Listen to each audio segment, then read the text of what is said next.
Kanye West starts following Jesus and calls abortion the killing of children. Tulsi Gabbard says it's okay to kill younger babies, but not older ones. And everyone else celebrates killing all unborn children. We will examine the good, the bad, and the ugly. I'm Seth Gruber, and this is UnAborted.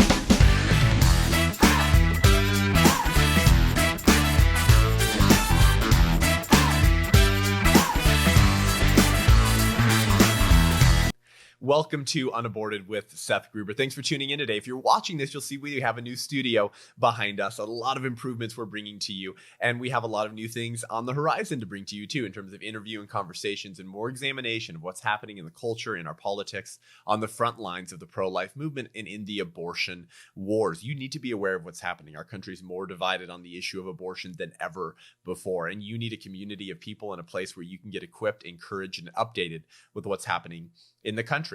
So please consider becoming a patron of the show. As we bring you more content in the future, you'll be able to watch it as well in our new and improved studios. Well, I want to examine some things that I haven't been able to in the month of October because I've been on the road and we've been releasing really helpful topical episodes to defend life. But it's been a while since we've done an examination of the news and why it matters. And so on October 15th, we saw the fourth Democratic presidential debate in Ohio, and we saw the Democratic Party rear its very ugly head.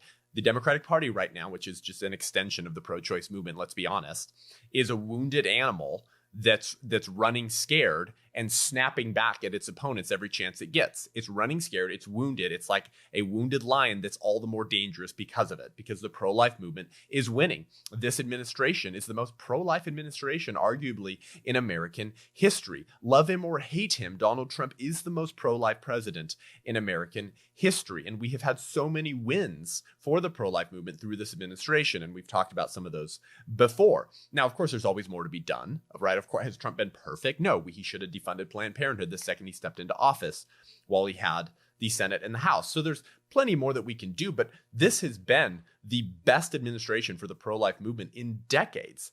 So the Democratic Party's scared, and that's starting to come out. Their fear is starting to come out. Their anger is starting to come out in these debates.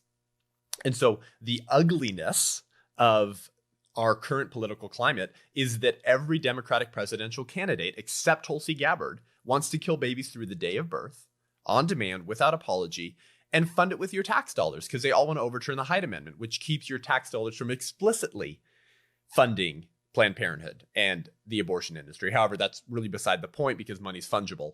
So we still give Planned Parenthood $500 million a year, even though we still have the Hyde Amendment. But they want to get rid of that as well. So we're going to look at Kamala Harris, we're going to look at Cory Booker, and we're going to look at the ugly. Then we're going to look at the bad, then we're going to look at the good. And we'll leave off with a point of encouragement for all of us. So I want to play this clip from Kamala Harris on October 15th at the Democratic presidential debate in Ohio, so that you know how evil and corrupt and abortion crazy Kamala Harris is, as women's rights are being taken from them, as women's rights are being rolled back, as white male pro-life legislators are trying to control women's bodies by asking them not to kill their unborn female women. So here's what she had to say at the debates. And it is not an exaggeration to say women will die. Poor women, women of color will die because these Republican legislatures in these various states who are out of touch with America are telling women what to do with our bodies. Women are the majority of the population in this country. People need to keep their hands off of women's bodies and let women make the decisions about their own lives. Yay, yay, a woman, a black woman who supports killing more unborn black women because abortion kills more black babies than any other form of injustice. Yay, the most dangerous place for an African American to be is in the womb. Here's interracial Kamala Harris campaigning on the killing more babies who will be more black babies than any other ethnicity, and demonizing white males who want to pass laws to try to keep you from killing unborn children. Wow, what a warrior. What a true feminist. What a warrior for women's rights and equality.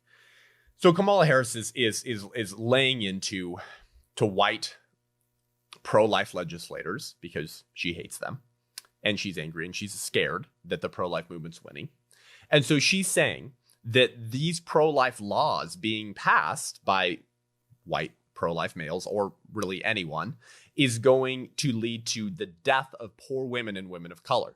Okay, now what does she mean by that? What does that mean? Why is she making that accusation? Because poor women and women of color do obtain a disproportionate amount of abortions, right? We've talked about the statistics that African Americans account for 13% of the American public, according to U.S. Census Bureau, but they obtain fully 33% of the annual abortions. That's crazy. So that's what she's referring to. But she's saying that pro-life laws are going to lead, it is not an exaggeration to say that women will die. Poor women, women of color. Yes, poor unborn women of color will die. Of course, that's not what she means. Because these Republican legislators are out of touch with America. Let's translate what Kamala Harris is saying. What she's really saying is that pro-life laws will make it more difficult for women to access abortion, and women of color who need, quote unquote, need more abortions. So if these women face a life-threatening pregnancy, and they might die, the pregnancy continues, but abortion is more difficult to get because of pro-life legislators, then they will die due to the difficulty in obtaining an abortion. So it's all the white Republicans' faults, okay? So this raises the question, is abortion ever medically necessary? Of course, Kamala Harris isn't going to answer that question, but that's the question that's actually sitting under the surface of her ad hominem attacks, right? She's saying pro-life laws will make abortion more difficult to get. Then poor women and women of color who obtain a disproportionate amount of abortions will die because they can't get an abortion thanks to pro-life legislators. Okay, well, what's the question seeping under the surface there? Do women need an abortion to save their life? If they're going to die, what would they die from? Could we prevent them from dying? Yes, we could. And you don't have to intentionally dismember the baby in an abortion to save the mother's life. We talked about this recently. Facebook censored live actions content, making the claim that abortion is never medically necessary, and citing a ton of biologists and medical professionals saying that abortion is never medically necessary because you can either induce early labor or you can perform a cesarean section, give the unborn baby the best chance at life by delivering them early while saving the mother's life as well. So abortion's never medically necessary. But this, she's assuming it is when she says this. It is not an exaggeration to say women will die because of pro-life legislators making abortion more difficult to get. And then she says that these legislators are out of touch with America. Kamala Harris is such a bold-faced liar. It is unreal that she gets away with it. I mean, she has the media on her side, so of course she gets away with it. But it's unreal that the rest of the American public continue to love her and refuse to recognize what a liar she is. According to Gallup poll, last year, 13% of Americans support legalized third trimester abortions. Yeah, that's a minority. 13% think that killing babies in the last 3 months should be legal. And so she says that these Republican legislators are out of touch with America. No, they're not. No, they're not. They're in touch with at least half of America and fully 87% who don't want to kill babies in the third trimester. So Kamala Harris lying on national television. Of course, no fact check from CNN or Snopes. And so Kamala Harris continues in her lambasting of pro-life legislators and in her her very well-meaning, well-intentioned anger against people trying to stop the killing of children.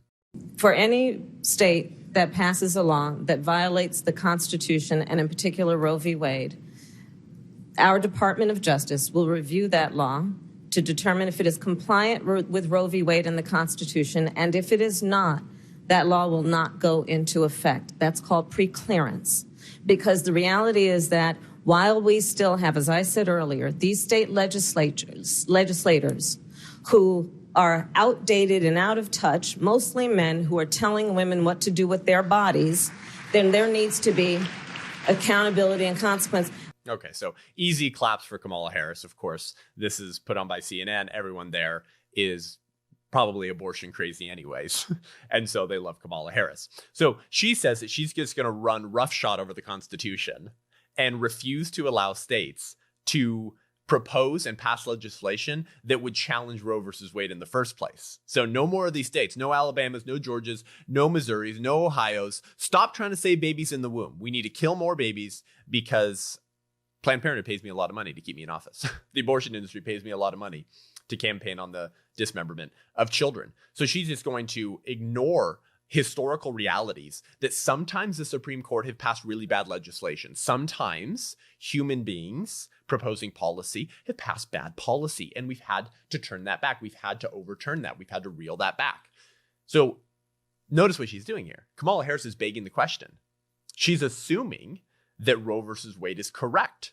Now, of course she is, because she loves abortion. But that's the exact issue being debated. The exact issue being debated in the first place is, should Roe v. Wade be challenged because the courts got it wrong and unborn children are persons with rights?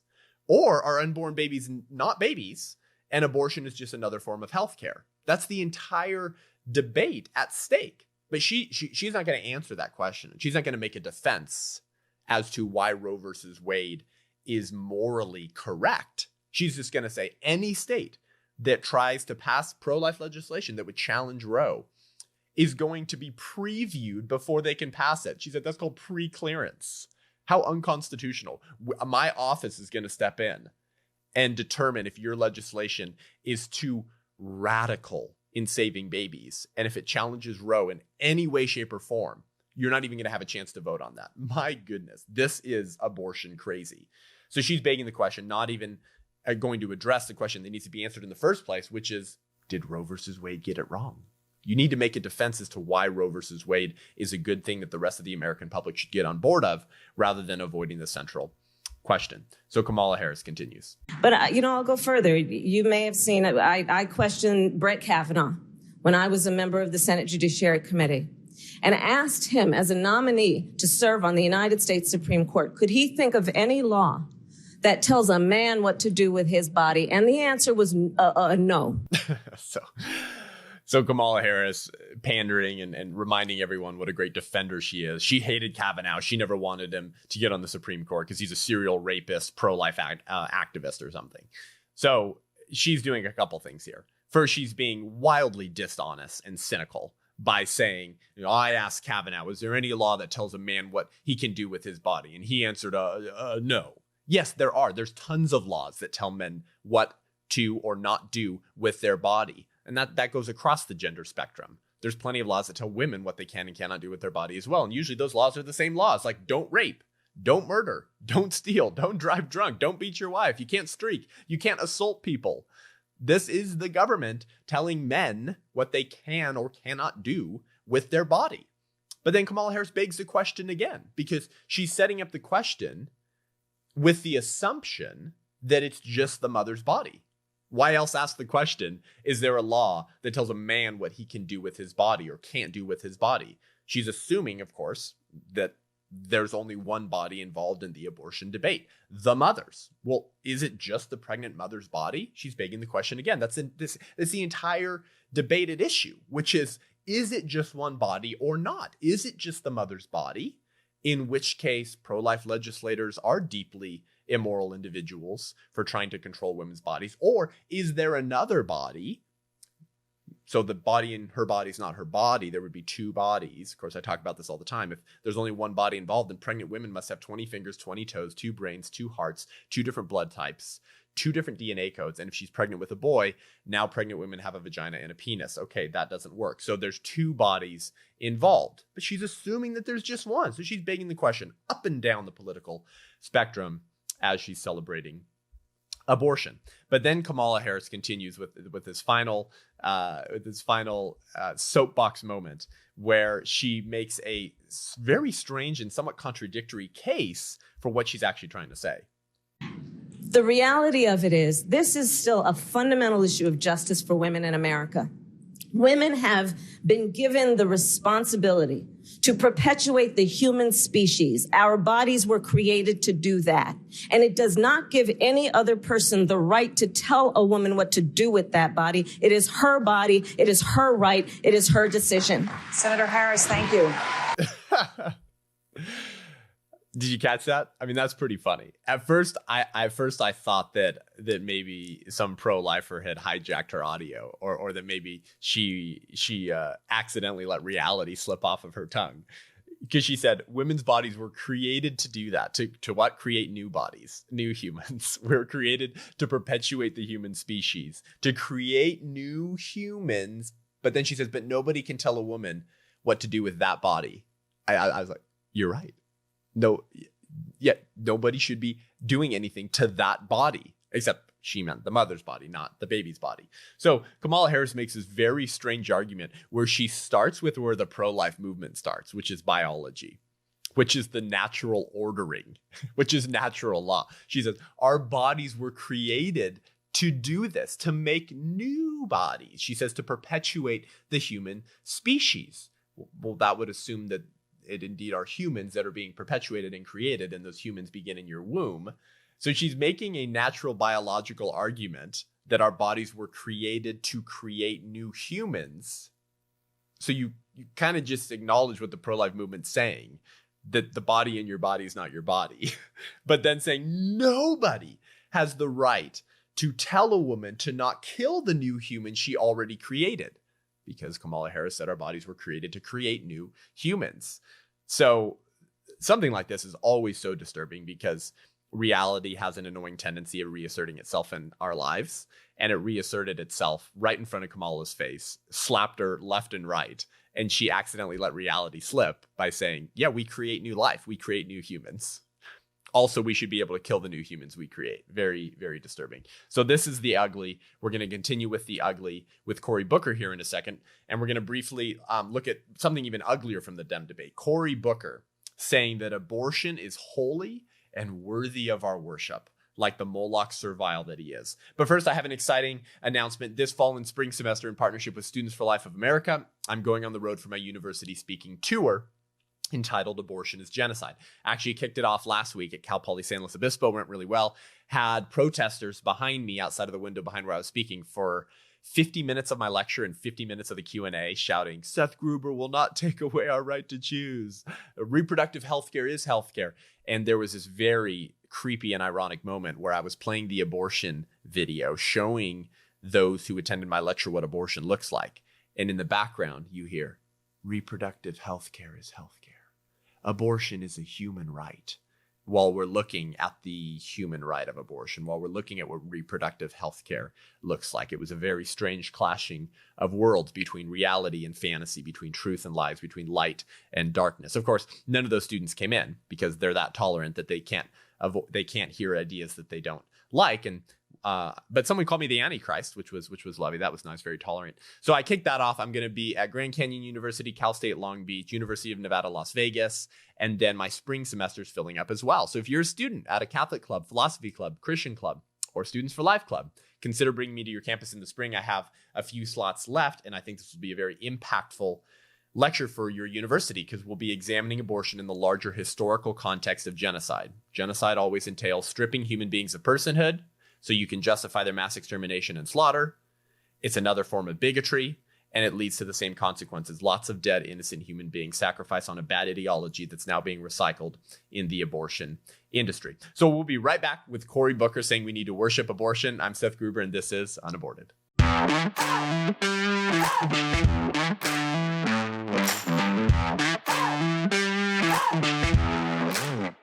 Alrighty, welcome back to UnAborted. We are examining the good, the bad, and the ugly of the last month in the abortion debate in our country. So we're continuing with the ugly with Cory Booker at the October 15th Democratic presidential debate in Ohio, where all of the Dem candidates practically were going abortion crazy, just scraping for the blood money thrown at them by the abortion industry as they praise abortion and pander to the political left and pro-choice movement. And so Cory Booker, of course, who's always been abortion crazy, steps up to the plate to bat for Molech. And here's what he had to say. First of all, let's be clear about these laws we see from Alabama to Ohio. They're not just attacks on one of the most sacrosanct ideals in our country, liberty, the ability to control your own body. Abortion is the most sacrosanct idea in America. Now, of course, that's not what he said. He said the right to control your body. But he's talking about abortion in this whole clip, okay? So translating pro-abortion rhetoric into reality. Abortion is the most sacrosanct ideal in America.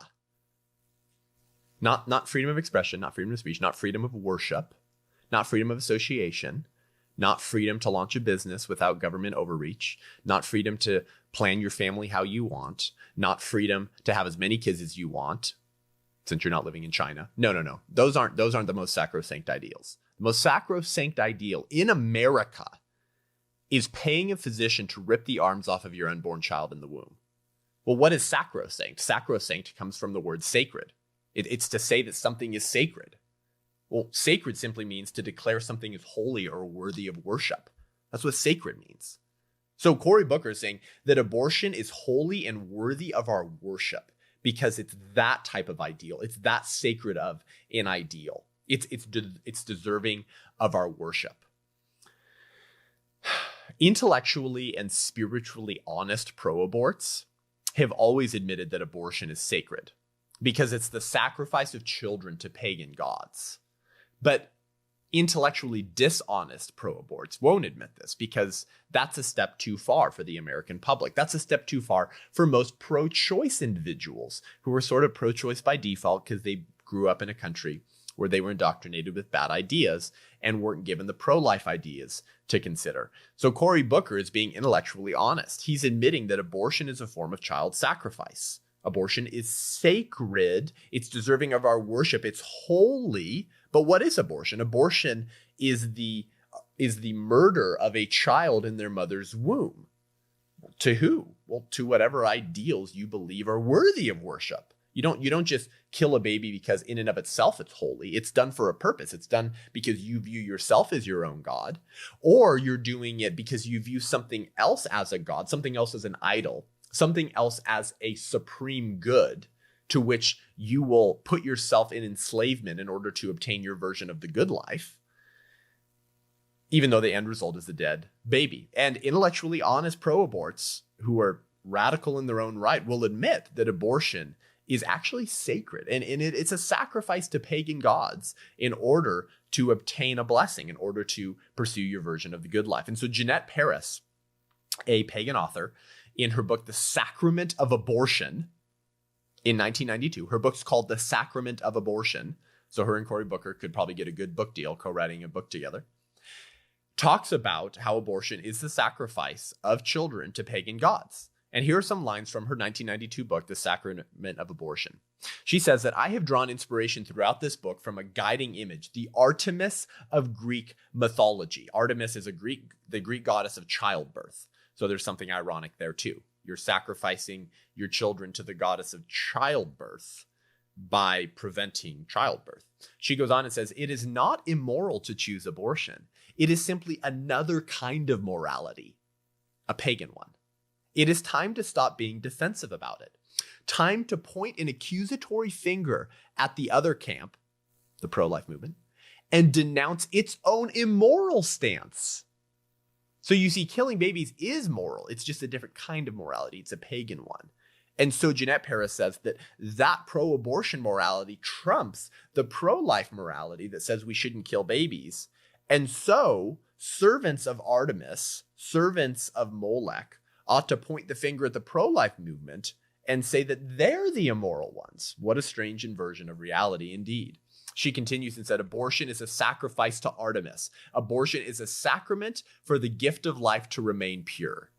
Ew, that is so creepy.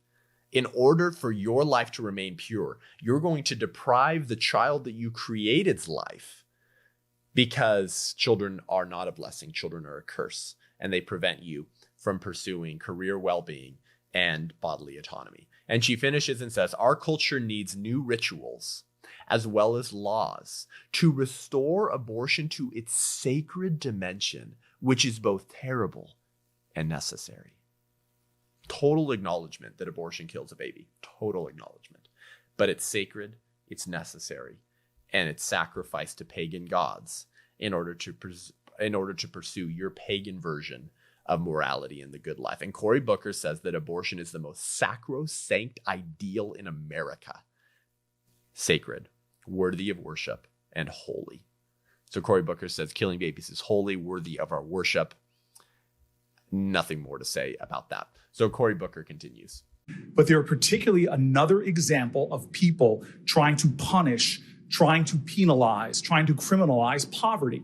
Because this is disproportionately affecting low-income women in this country, people in rural areas in this country. It is an assault on the most fundamental ideal that human beings should control their own body. So Cory Booker says the very similar thing that Kamala Harris was saying, which is that people of low income and people of color, they need more abortions, which again that's a very racist thing to say, by the way. And Cory Booker and Kamala Harris both being black themselves, maybe someone should tell them that. This is very racist to say. To make the assumption in the argument that, I guess he's not saying women of color, he's saying the poor. But Kamala Harris is saying that women of color as well. The poor and women of color, they need abortions. Because they're poor, we need to help them kill more of their children so that they don't get more poor. So you're going to sacrifice children to pagan idols in order to avoid poverty. Yeah, that's a beautiful version of morality right there. But Cory Booker is making the same type of line of argument here, which is that poor people need more abortions. And so these pro-life people, these pro-life legislators who are trying to protect more babies in the womb by passing pro-life legislation is going to disproportionately affect people of low income who need abortion the most. So really, right, if you think about it, you could just say that pro-life legislators, yeah, they're criminalizing poverty. That's what they're doing. They're punishing poor people. What's the punishment, by the way, Cory Booker? Oh, a baby. That's what you mean by punish. When he says that they're going to punish and criminalize poverty, and then he says why? Because this disproportionately affects people of low income. Translation, pro-life legislators are going to punish poor people with babies because they're going to make it more difficult to kill babies. Translation. Thank you, Cory Booker. Thank you for being such a firm defender of human equality. Thank you for demonizing poor people by telling them that true empowerment and the true road to financial freedom and success is killing your unborn child to make sure you don't get more poor. It is a poverty, no pun intended, to tell the poor that in order to be free and not suffer, you must make your unborn child suffer and die for you. That's what Cory Booker's really saying here. And then he says that pro-life laws and pro-life legislators are attacking, they're assaulting the most fundamental ideal that human beings should control their own body. So he's making the same type of sacred argument here. Before it was sacred, now it's fundamental. It's sacred and fundamental ideal that women should be able to kill their babies for all 9 months of pregnancy because that's bodily autonomy, except not unborn humans. Not unborn humans. Scratch them. Literally scratch them, tear them apart, dismember them. Cory Booker does not want to protect the most fundamental idea that unborn humans should control their own body, that unborn children should have bodily autonomy and the right to have your hands kept off of them. The left, it's very interesting, will decry any type of assault on a human being's bodily autonomy, violent, sexual, or murder. Unless you're an unborn human. Unless you're an unborn human, then everyone should attack you. Everyone should get their hands all over you and dismember you so that we can say that it's really about the bodily autonomy of the woman. It's really about the fundamental idea of women's rights for the woman who in the 99% of cases engaged in a consensual act of sex that led to the creation of that new human being. But we really need to kill them in order to say that we are advocates of racial equality and advocates of the poor. Wow, unreal. So, translation, stopping the dismemberment of a baby's body is an attack on the fundamental idea that human beings should control their own body. So I'll let you try to work that one off for yourself. And then Booker continues and says that he's going to create an office of abortion for Artemis and Molech, I guess. And so the way, as President of the United States, I'm going to deal with this is, first of all, elevating it like we have with other national crises to a White House level position. And I will create the Office of Reproductive Freedom and Reproductive Rights in the White House and make sure that we begin to fight back on a systematic attempt that's gone on for decades to undermine Roe v. Wade. I will fight to codify it, and I will also make sure that we fight as this country to repeal the Hyde Amendment so that we are leading the planet Earth in defending the global assault we see on women right now. You see, Nazis in the SS, they were really just like an office of like German equality. You know, they were just like an office of German supremacy, of German freedom. That's all it was. The SS was just a party of German freedom. Right? Don't talk about the 13 million dead people and the 6 million dead Jews. They were just the office of German freedom. That's as ludicrous as saying that your Office of Reproductive Freedom is a good thing. The Office of Reproductive Freedom is literally going to be an office that Cory Booker would create as president, in order to kill more babies, make sure that no laws passed that would stop a woman from killing her baby at any point during the pregnancy, codify Roe v. Wade into federal law so no state has the freedom to pass its own pro-life legislation, and then repeal the Hyde Amendment, explicitly funneling your tax dollars to the abortion industry. But it's the Office of Reproductive Freedom. Reproductive freedom. Not free, because you are forcing Americans to fund it against their will, and not reproduction because it's annihilating the lives of babies already reproduced. I'm all on board with reproductive freedom. You should be able to have sex when you want and start a family when you want. You should be able to choose to use non-abortifacient contraceptives if and when you choose. But once something has been reproduced, then it's not an issue or a matter of reproductive freedom anymore. Reproduction has already happened. The euphemistic doublespeak that the enemies of human equality will resort to in order to make you swallow their lies wholesale and support them and get them out of office is disgusting.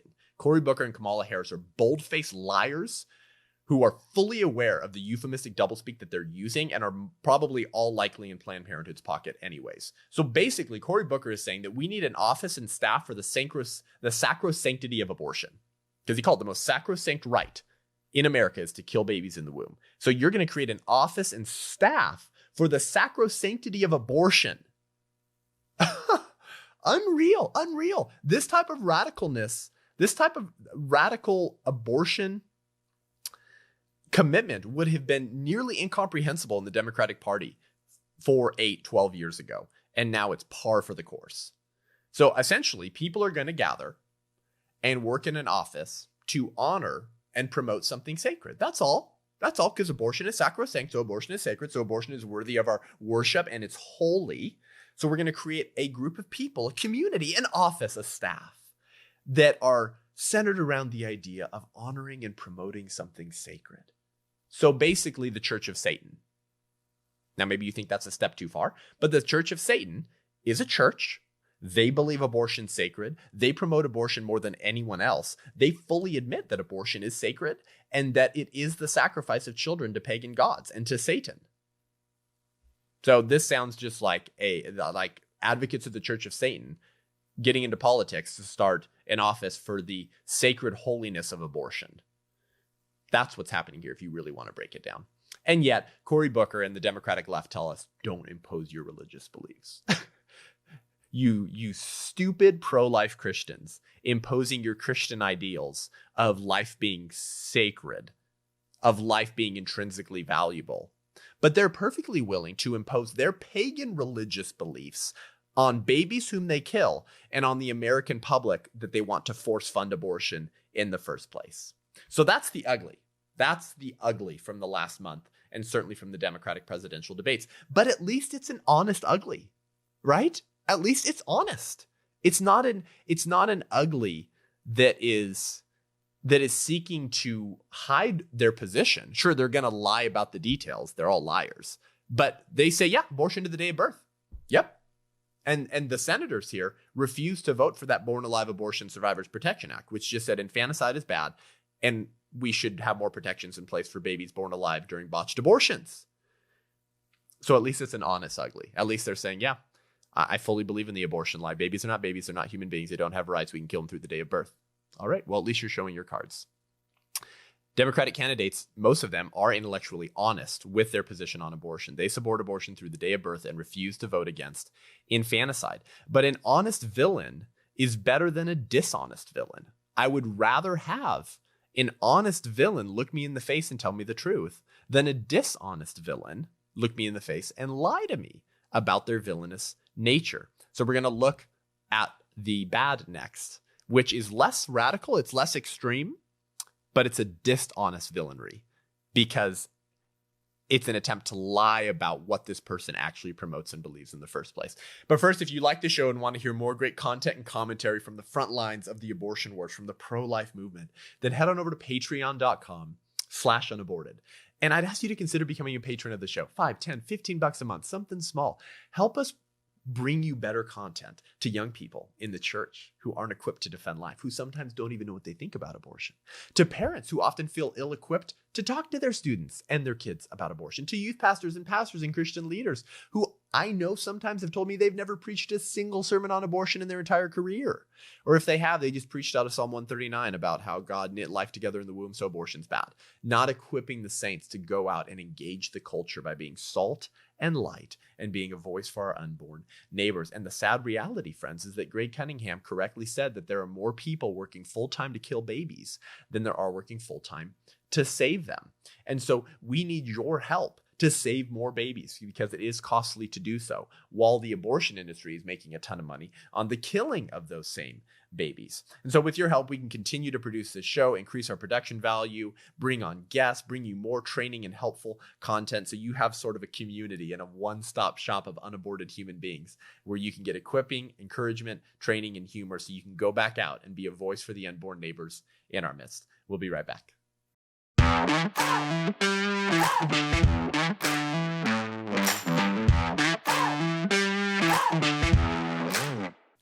So welcome back to Unaborted, the good, the bad, and the ugly. The ugly is indeed ugly, isn't it? The Democratic Party, an extension of the pro-choice movement, has reared its ugly head, and they did so at the fourth Democratic presidential debate in Ohio on October 15th, and it is an ugly crazy. However, an honest villain is better than a dishonest villain.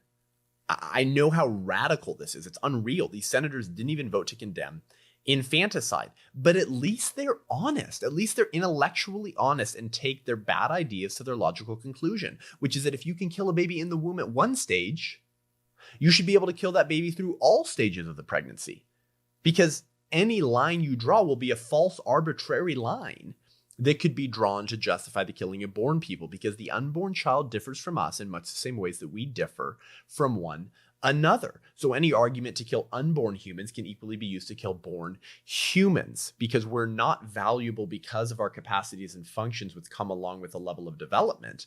We're valuable because of our human nature, because that's the only thing we have in common, right? That's the only thing we share as human beings. So at least they're a bad intellectual, they're an ugly intellectually honest. The bad is Tulsi Gabbard. The bad is the dishonest villain of Tulsi Gabbard at these debates. And a lot of pro-life individuals and moderate pro-life individuals are claiming this newfound respect for Tulsi Gabbard. Look, she's departing from the radical nature of the rest of the Democratic candidates. No, she's not. She's radical. She's immoral. She believes you should be able to kill babies. She's pretty left on all other policies, if you wanted to, besides abortion. But she's a dishonest villain because she acknowledges that she used to be pro-life. Now she supports abortion just up until a certain point. So we're going to look at that in a second, but I want to play you a clip from what she had to say at the debates. I agree with Hillary Clinton on one thing, disagree with her on many others. But when she said abortion should be safe, legal, and rare, I think she's correct. We see how the consequences of laws that you're referring to can often lead to a dangerous place, as we've seen them as they're passed in other countries, where a woman who has a miscarriage past that 6 weeks could be imprisoned because abortion would be illegal at that point. I do, however, think that there should be some restrictions in place. I support codifying Roe v. Wade while making sure that during the third trimester, abortion is not an option unless the life or severe health consequences of a woman are at risk. Thank you very much. All right, so Tulsi Gabbard makes a couple talking points here. One, she says that if you ban early abortions, women will be criminalized for having miscarriages, which is a common talking point on the left, and that she believes that you should arbitrarily draw a line at the end of the second trimester and not kill babies older than second trimester. Don't kill third trimester babies, just kill second trimester and first trimester babies. Wait, aren't they the same baby? Yeah, they are. So you're a dishonest villain who's acknowledging that the unborn child has some moral worth, but you're going to draw arbitrary lines on when that moral worth begins without giving any defense or reason as to why the line you drew is meaningful in the first place, why the line you drew is value giving in the first place. So very dishonest villain. I would rather prefer a radical Cory Booker or radical Kamala Harris, who at least will stare me in the face and tell me the freaking truth. If the baby has no value whatsoever, then kill them all and force people to fund it because it's not a person. Thank you. At least you're honest. But she's just going to say it's okay to kill first and second trimester babies, but not third trimester babies. Why? No reason is given. So she starts with her attack on pro-life legislators and laws, because you see the consequences of pro-life laws that ban abortion at early stages of development is that women will be criminalized for having miscarriages. Now, I've gotten this attack and question before in debates. You're going to criminalize women for having miscarriages, Seth. Look at Seth. Look, he's trying to criminalize women. Even if this were true, even if it were true that when a woman had a miscarriage in an early stage of development where abortion is already illegal, that doesn't prove that abortion is a moral right. Let's take what she's saying on face value. Let's give her the benefit of the doubt that there's no way for our legal system and politics to determine if a woman caused a self-abortion or whether it was just a miscarriage. Assuming that we have no idea to determine what the cause of death of the unborn child was, this isn't an argument for the legality or morality of abortion.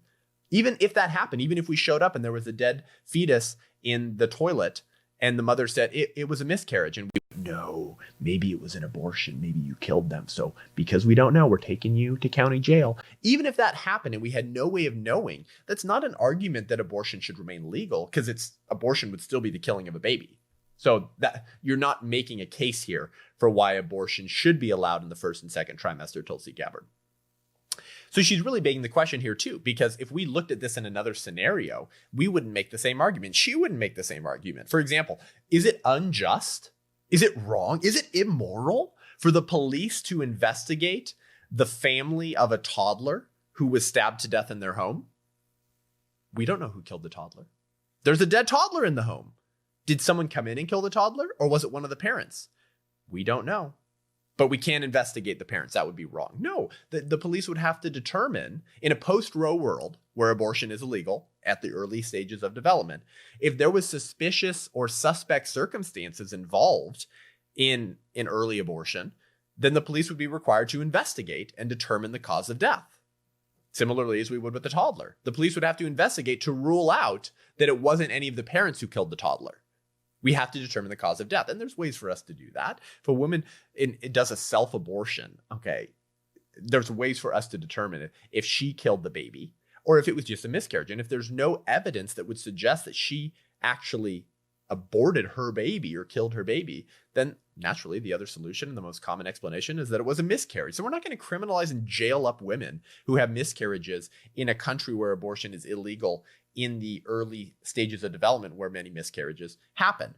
So she's begging the question by assuming that that's wrong to do in the case of unborn children, but wouldn't be wrong to do in the case of toddlers, by ruling out that it wasn't the family who led to the death or killed the baby in question. But she continues and says, I support codifying Roe v. Wade. So just like Cory Booker, we're going to run roughshod over the Constitution and not allow states to pass pro-life legislation. We're going to codify it for federal law. So no more saving babies in pro-life states before viability. But she says, but third trimester abortions are really bad. Oh, it's really bad. That, this is like saying you can kill Timmy before his first birthday, but not after. And Peter Singer would be all for that. Totally for that. So is there a more visceral, sort of disgusting nature of killing infants? Yeah, because we see them and they look more like us. So there's something more visceral about that. But from a moral perspective, they're equally wrong because it's the same baby, right? The toddler, the infant, and that same baby in the womb is indeed the same baby. Peter Singer wants to kill babies up to 1 year old. He doesn't think they're persons. So this is like saying you can kill Timmy before his first birthday, guys. Okay. But not after, because now he's older than one. So now the arbitrary line of your first birthday suddenly gave you human rights. Yay, congratulations. Don't kill Timmy after his first birthday. It's equally ludicrous to say, kill babies before the third trimester. Kill them in the first and second trimester, but not the third trimester. Why, Tulsi Gabbard? That doesn't make any sense. Isn't it the same baby? Was some magical personhood conferring fairy dust sprinkled on the baby at the end of the second trimester? No explanation is given for the value-giving difference between the second and the third trimester baby. And Tulsi Gabbard used to be pro-life. She actually used to also be opposed to same-sex marriage. She was somewhat of a religious conservative. And we're going to examine maybe some of the reasons why she walked away from that. But I want to play you a clip from her interview with Dave Rubin last month, where she admits that she was pro-life, and then Rubin questions her as to how she evolved on this issue. So we're going to play you that clip. On this, how did you evolve on this? Really just in understanding the role of government. And I take a more libertarian position on this issue, that government really shouldn't be in that place of dictating to a woman the choice that she should make. I think that there should be some restrictions, though. For me personally, I would not make that choice for myself, but I don't believe that I should be telling anybody else the kinds of decisions that they should make for themselves or for their family. And therefore, a woman should have the right to choose. And I will stand up and fight to protect her right to do so. Dishonest villain won't admit what she really believes and won't take her ideas to their logical and intellectual conclusions. If you used to be pro-life, Tulsi Gabbard, meaning, assuming that you actually had reasons for why, such as, I don't know, babies are babies, unborn children are humans, and abortion is an intentional act of violence that kills that baby, that human beings have intrinsic value, and that value isn't given to you during childbirth. You actually have it at all stages of your development. Assuming that you actually had certain reasons for being pro-life, then why did you change? And she tells Dave Rubin, just an understanding that the government shouldn't be in the place of dictating to a woman the choice that she should make. Liar. You do not believe that. There's plenty of choices you believe the government should keep women from making, like beating their toddlers, like paying their husbands or physicians to kill their infants. So what is the choice in question? The choice in question is the death of an unborn child that you used to believe had moral worth. And now you don't believe they have moral worth. Oh, sorry. Just at the third trimester, they have moral worth. Tulsi Gabbard will still not give any explanation or defense as to what magically occurs at the end of the second trimester and the beginning of the third trimester that magically confers personhood, value, and a right to life to the same baby who is the same baby at all stages of development. So why should there be some restrictions, Tulsi Gabbard? Government shouldn't dictate women what they should do with their body, meaning the body in her body that she consensually engaged in an act of sex that led to the life of that human being. But you can't tell women what to do with the baby that they created. That's wrong. Except you should tell them what they can or cannot do with that baby at the third trimester. That's morally permissible. Actually, that's a moral good. I do not want to kill babies at the third trimester. Don't kill them then. Why?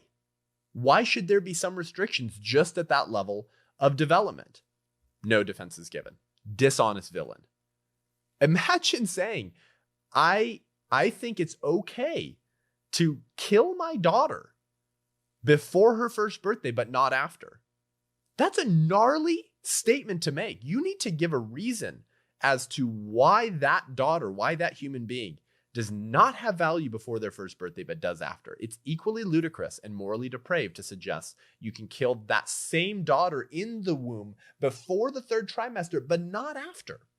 And the fact that she's not being pushed more heavily on that question is a sign of the true objective journalism of our mainstream media. That what an obvious question to ask. Why kill babies before the third trimester, but not after? No one's going to answer that question. Even Dave Rubin, who I have a lot more respect for than the mainstream media, because he is more respectable, won't even ask her that question. So here's some possible explanations for Tulsi's behavior in becoming a pretty radical pro-abortion candidate from a previously pro-life advocate. Either Tulsi is still pro-life, but is faking pro-choice to get votes. So she still believes the baby has value at all stages of development, but she's faking pro-choice to get votes, meaning that she's willing to walk across the bodies of dead babies for career advancement. So she's a liar, and that's not very pro-life. Secondly, Tulsi is pro-abortion through the day of birth. She's just as much in line with Cory Booker and Kamala Harris, but is faking as a pro-choice moderate because she knows how radical the Democratic Party has gotten, and she knows the Gallup poll that says only 13% of Americans support the legality of abortion in the third trimester, and she knows that most of the American public doesn't like the idea of third trimester abortions. And so she's faking as a pro-choice moderate in order to pander for votes that she needs, that she knows will be very easy to get because all the rest of her colleagues support abortion to the day of birth.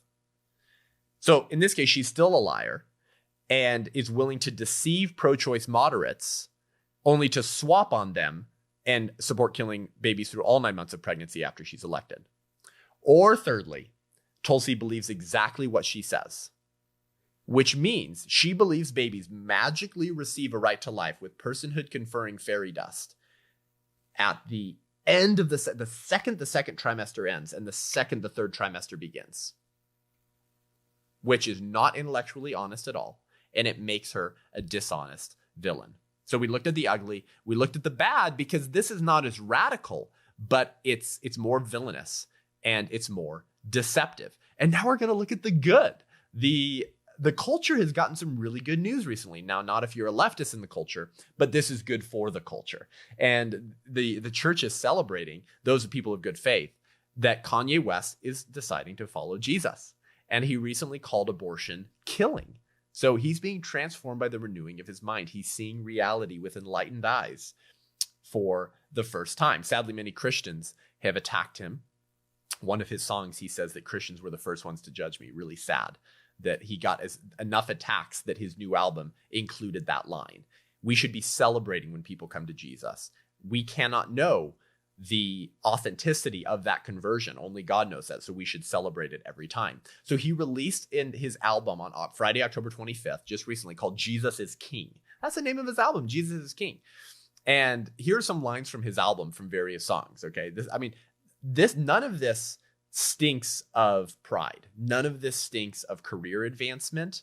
None of this suggests that he's using Jesus as a platform to expand his fan base and espouse some type of, Christian wealth message or Joel Osteen type of Christianity. So he says, everybody wanted Yandhi, then Jesus Christ did the laundry. Now, Yandhi was the album he was working on before he got saved, and everyone was excited about it because Kanye West is one of the most popular pop artists in American history. Then Jesus Christ did the laundry. That album's gone, so he produces Jesus is King. He says, to sing of change, you think I'm joking, because Christians said, yeah, right.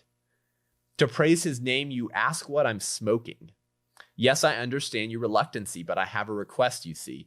Don't throw me up, lay your hands on me, please pray for me. I need help. It's beautiful. You gonna do what Adam do? Or say, baby, let's put this back on the tree because we have everything we need. I'm no longer enticed by the allure of wealth and the lie of the culture and of Satan that if you just got a little bit more, then you'd be happy. We have everything we need. Kanye West is worth nearly $1 billion. We have everything we need. I bow down to the king upon the throne. My life is his. I'm no longer my own. This is a completely different Kanye West than the one that we've known for at least for millennials' entire life. Every knee shall bow, every tongue confess, Jesus is Lord, Jesus is Lord, Jesus is King is the name of his album. Since his conversion and since the dropping of his new album, he has come out and spoken against the evil of pornography, sharing his story that he was exposed to his dad's Playboy at 5 years old and that dictated every decision he made for the rest of his life.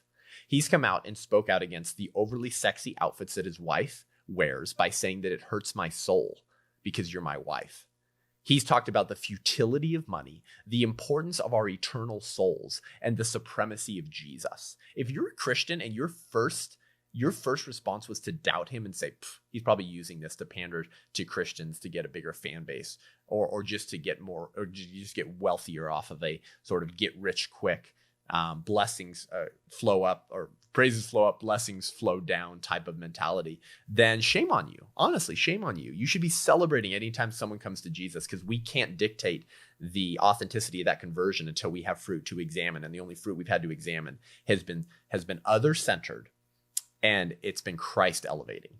This reminded me of one of C.S. Lewis's most popular quotes when he said, I believe in Christianity as I believe that the sun has risen. Not only because I see it, but because by it I see everything else. You see that the Christian worldview interprets reality better than any other faith because it's an objective faith. The person of Jesus, who predicted and pulled off his own resurrection, existed in human history. People saw him, touched him, testified to him being raised from the dead. Hundreds of people saw it. Our holidays and our calendar turn on the person of Jesus Christ, and he fundamentally altered human history. And so because of that, not only do we know it because there's good reasons to believe it, that there's good evidence that we've seen it, but by it we see everything else. Kanye West's eyes have been enlightened. Within moments of being converted, he's coming out and speaking out against everything else that is contrary to the Christian worldview, that is contrary to the narrative of the gospel that Jesus preached. So by Christianity and Jesus, he truly is seeing everything else with true moral and spiritual clarity. And so he went on a couple interviews. He went on one with Big Boy, who's a radio commentator and for a TV interview, and shared a little bit about what's been going on with him. And he came out and called abortion the killing of children. This is really good. Kanye West previously produced a song called Blood on the Leaves, where he actually talked about a man impregnating his mistress and covering it up from his wife. And now he's going to have to stop snorting coke and driving a Mercedes Benz because he's going to have to be a father, so he can't spend as much money on frivolous activity. And then it sort of alludes that he supported the abortion of his mistress to cover up what he did. I mean, this is an entirely different Kanye West. So I want to play you a clip about this really good thing for the culture and this really good conversion of one of the most popular pop culture icons coming to Jesus. Bro, we brainwashed out here, bro. Come on, man. This is a free man talking. Democrats had us voting Democrats for food stamps for years, bro. What is you talking about? Guns in the 80s, taking the fathers out the home, Plan B, lowering our votes, making us abort our children. God should not kill. Making us abort our children, thou shalt not kill. Acknowledging the reality that the Democratic Party is the party of abortion. Now, this is linguistic choice here. This is hyperbole. He's not saying that Democrats are making people abort children. Nobody's dragging black women out of the home. Well, some boyfriends do. Some fathers probably have. But the abortion industry, Planned Parenthood workers aren't showing up and dragging black women out of the home and forcing them to have abortions. That's not what he means when he says making us abort our children. It means that they have preyed on blacks and they have promised them things that they've never delivered on in order to pander to them and get votes and convince them that they're the party of tolerance, despite the fact that the Democratic Party was the party of slavery and the Republican Party was the party that made slavery illegal, with the Democratic Party fighting to keep it legal.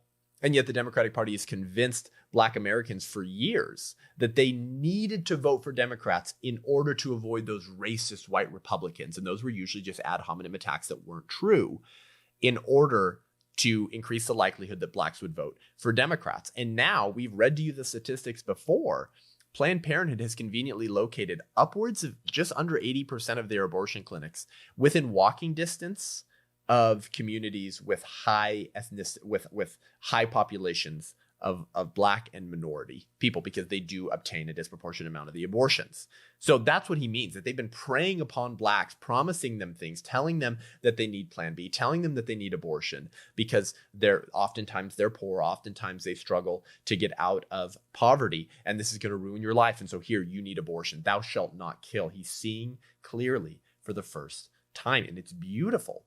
And as a pop culture icon who would be very easy for him to just pander and to just stay quiet and to just support what everyone else supports, he's speaking out, and he's acknowledging that the reason he's doing so is because he's born again, and it is beautiful. And so he talks about people telling him that this is going to ruin his career, and he gives his thoughts on that as well. And I want to play you this last clip.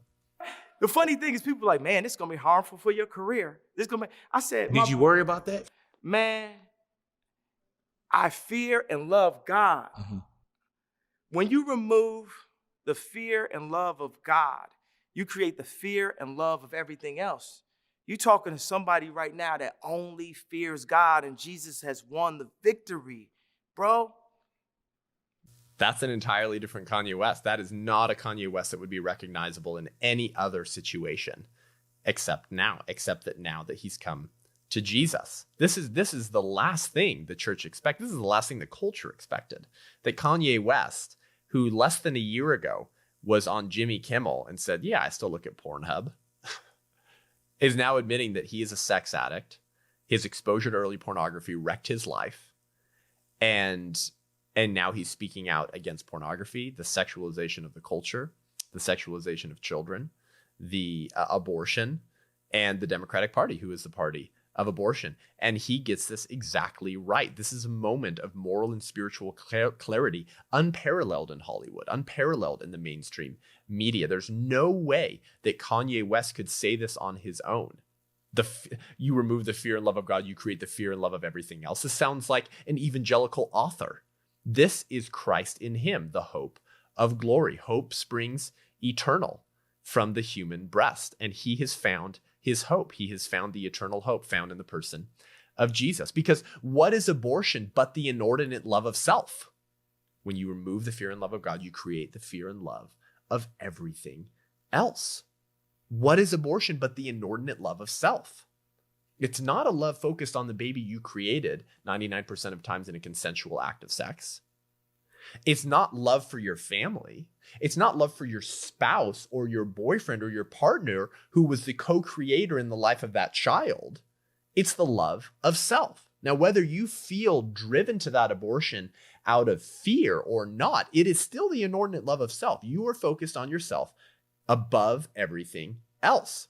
And without the fear and love of God, there is no fear or love for his commandments.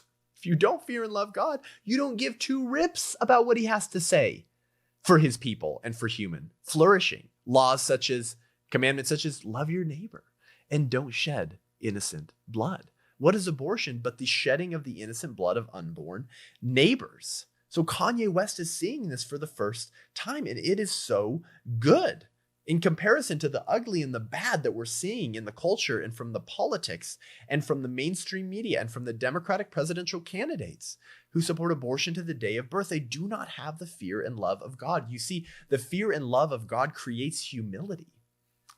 The fear and love of God tells you, maybe I don't know everything. Maybe I don't have it all figured out. So I will seek out the answers and I'll admit when I'm wrong. That's what Kanye West is doing. He's admitted that he was wrong. He was asked later in the interview by Big Boy about his previous comments about Jesus and his previous desire to do a gospel album. And he says, I was deceived. I didn't know the gospel. I didn't know Jesus. He's admitting that he's wrong and seeking out the answers because he's in a position of humility, acknowledging that he has been created by a God who is in control, who came down in human flesh to save and redeem him. And so now he has a respect and fear and love for God, which means he doesn't have a fear and love for everyone else. Versus Kamala Harris and Cory Booker and Tulsi Gabbard in the mainstream media that pretends to know everything. They have no humility. They have no fear and love of God. They have no humility in saying, maybe we don't know that unborn children are not valuable. Maybe we don't know that abortion is bad for women and the babies that it kills. And yet they pretend to know that babies aren't babies and unborn humans have no worth because the only thing they fear is losing their power. The only thing they fear is the backlash of those who help put them in power. And the only thing they love is themselves. And when you love yourself and you don't fear God, you become your own God.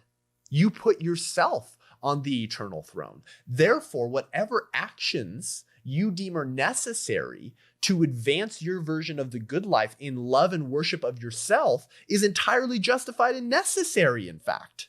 And so they will run roughshod over unborn children and constituents and Americans that they lie to in order to get votes, because they do not fear and love God and they have no humility. And yet Proverbs 28:26 says, whoever trusts in his own mind is a fool, but he who walks in wisdom will be delivered.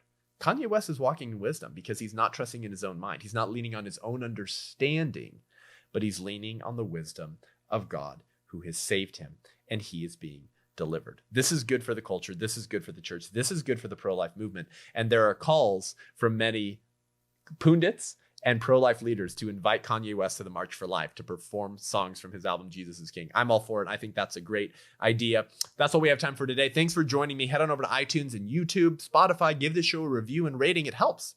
If this is helpful for you, let us know so other people can be blessed by it as well. If you want to learn more, engage with me online, head over to sethgruber.com, SETHGRU, B as in baby boy, ER.com to view my speaking schedule. If you want to come out and hear me, talk with me, we can engage, my training videos, and subscribe to my newsletter so you can get the sort of content and equipping delivered to your inbox as well, and consider becoming a patron of the show so we can bring you more content, commentary, and equipping from the front lines of the pro-life movement. Until next week, I'm Seth Gruber, and this is UnAborted.